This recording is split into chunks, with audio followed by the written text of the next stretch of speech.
What's up people, how are you doing? My name is Darkes and welcome to my new speed build video. I guess I won't be talking much this time because, well, first, this house is not meant for a challenge, so I don't have to brief you on any rules whatsoever.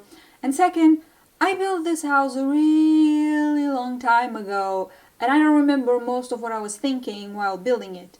Seriously, this house is years old. It was like the third or maybe the fourth house I ever built in The Sims 4. So yeah, what you are seeing right now is obviously a replica. It's not even the original house because I wasn't recording at the time. But I thought it was worth building it again and bringing it to the channel because this was the first time I felt proud of my own creation, and so it holds a very special place in my heart. I mean, I've come to realize a long time ago that this place is not really that impressive. Any Sims 4 content creator could do better than this, but hey, for my third or fourth time building, you have to admit that I did a pretty good job. Anyway, the truth is, I was experimenting a lot at the time because I was not yet familiar with the tools in build mode, and this house was the result of one of those experiments.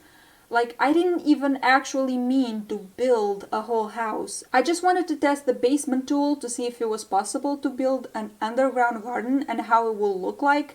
So, at first, I was just going to build a room. The thing is, I liked that room so much that I decided to add another room, and then a bathroom, and the rest of the house just germinated from that.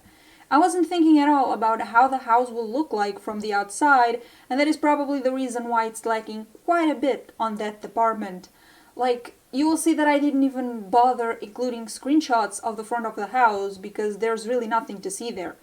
I tried to make up for it with a pretty garden in the backyard, but I'm not sure I was successful. Anyway, this will probably sound weird, but the thing that kept me going with this house was actually the lighting. Listen, I have a lot of complaints about The Sims 4. I could rant about it for hours, but if there's one thing that EA nailed perfectly, that is the lighting, especially the natural lighting. It still surprises me to this day. I still stop every once in a while to take a moment to appreciate the scenery at different times of the day or even the night. But so, yeah, I love the way the sunlight comes into that first room so much that I knew right away that I needed to make it a second time. I was not expecting for it to be any different, so I was pleasantly surprised when I realized that it actually is.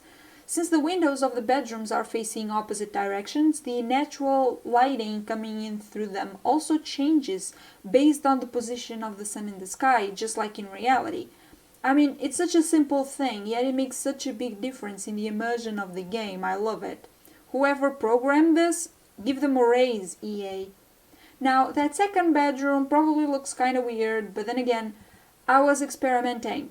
I was trying all the weird, out of the ordinary stuff I could think of, and that's what I ended up with.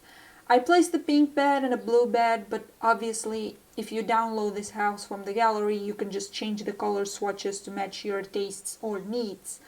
I also left most of the shelves empty because I was planning on filling them with pictures of my Sims and maybe some objects that would represent their personalities or something.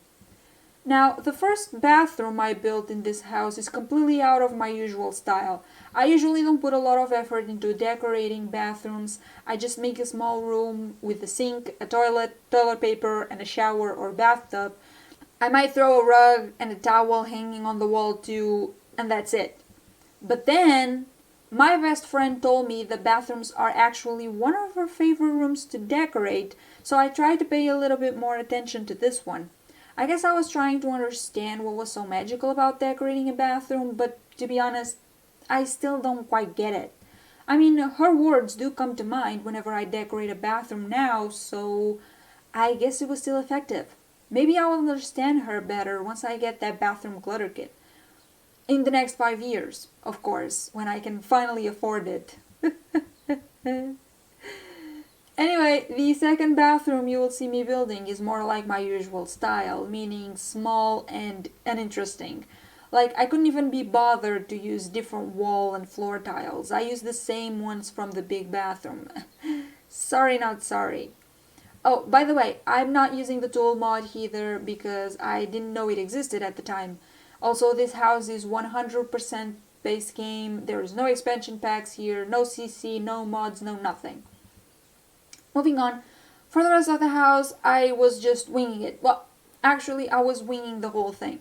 Like, I built a piano room on the first floor just so the Sims would have a place to dance in case they were to throw a party, but I didn't build a bathroom for the guests. What a genius. And then I added a second floor to the basement just because I wanted to place windows on the sides of the pools I built in the 2 small gardens. I had seen other people doing that and wanted to try it myself, but first, I don't even know why I used the pool tool instead of the fountain tool. Second, I like to think that that was a pretty happy mistake because it inspired me to make those extra experiments, but at the same time, maybe it was a little bit too much.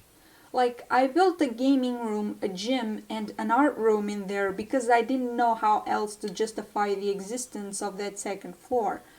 Don't know about you, but it sounds kind of ridiculous to me. On the other hand, watching the way the sunlight still reaches those rooms through the water makes me feel that it was all worth it. Long story short, I have very mixed feelings for the second floor of that basement. Now, for the garden, I always knew that I wanted a pond because that was another feature in build mode that I hadn't tried yet, and because I had seen a tutorial. I'm sorry, I don't remember the name of the YouTuber that made that tutorial, and I don't feel like looking it up right now. But she was basically teaching little newbies like me to make fake waterfalls in The Sims 4. I didn't make the waterfall part because I knew it would be complicated and I was running out of patience. But I still made the pile of rocks part because it still looks pretty on its own. Anyway, making the pond and the pile of rocks was not so complicated, but making the little bridge over it, oh boy, that was a real headache. I knew it was possible to make those bridges, but I didn't know how, and I have to tell you that it's not a very intuitive process, unlike in The Sims 2, for example. And there was another problem. At first, I made a diagonal bridge, which means that I couldn't place stairs on it. So I spent like 1 hour trying to figure out how to make the bridge because I'm stubborn and refused to look it up on the internet, just to learn right after that I couldn't place stairs on it. I had to hammer the whole thing down and start all over again with the regular platform that didn't look as pretty as the diagonal one, but at least it was functional. Not that the Sims need the bridge though. The pond is not that deep, so they will just cross it. It's both funny and infuriating. There was even this one time that I held a wedding in the garden and the guests were all standing in the water while watching the ceremony. What an amazing idea, getting water and mud on your shoes and ruining the hem of very expensive dresses and social pants. Anyway, I guess I said everything I wanted to say about the build, so now if you allow me, I would like to take some time to thank all the people that subscribed to my channel the past 2 weeks. I never thought that I'll get so many subscribers. Oh, would you look at that, I messed up, what a surprise. But I fixed it, don't worry. I keep making these silly mistakes in my builds that don't seem like big deal, but makes me seriously mad because it takes me so much time to fix them. I guess building houses in The Sims really isn't my thing. I like to decorate houses, furnish them and stuff, but I can't say I like building them. Let's just hope that I'll get better at it with time. Anyway, what was I saying before?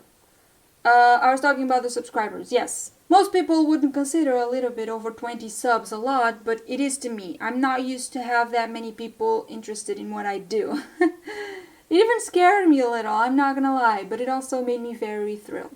So thank you all so much for your interest. I hope you keep enjoying my videos and I promise I'll keep on trying to make better content for you. So again, thank you from the bottom of my heart. Anyway, I don't really have anything else to say. You guys are probably tired of hearing my voice too, so let's get some music on. Thank you so much for watching. If you enjoyed the video, don't forget to share it with your friends, drop a like, comment, and subscribe because I'll be back in a couple of days and you don't want to miss a thing. Trust me. Oh, and check the description to get my gallery ID to download the house if you want to. See you then.